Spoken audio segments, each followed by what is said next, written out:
Isabelle Laillard pour la culture, bonsoir. Bonsoir. Isabelle, direction le musée du Louvre d'abord, où il va être question des secrets de la Joconde. Voilà, on parle de théâtre évidemment. Nous avons rendez-vous avec un gardien de nuit, mais pas n'importe lequel, celui de la Joconde. On arrive, c'est son dernier jour, sa dernière nuit. Demain, il prend sa retraite et donc il va convoquer son fils.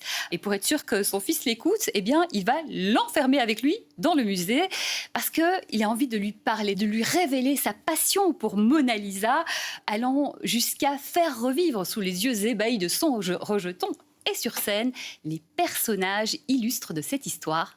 Regardez.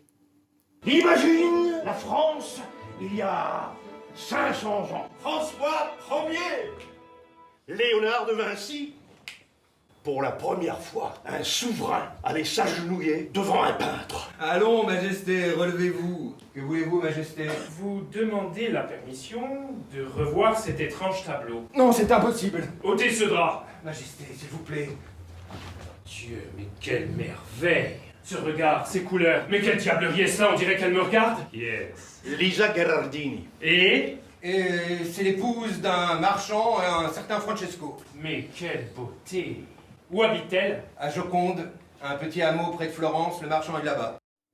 Et l'histoire nous amène donc à faire des sauts dans le temps. Oui, et on va même jusqu'à découvrir les secrets insoupçonnés de la Joconde. Donc on apprend vraiment plein de choses dans cette histoire. Ça se passe au théâtre Le Pic tout l'été et la pièce s'appelle Le Testament Médicis. La saison des festivals de musique est ouverte aussi, avec encore une actualité bien riche. Oui, alors le Tour de France, il n'y a pas qu'en vélo. Vous pouvez faire le Tour de France avec les festivals parce qu'il y en a partout, tout l'été, dans toute la France.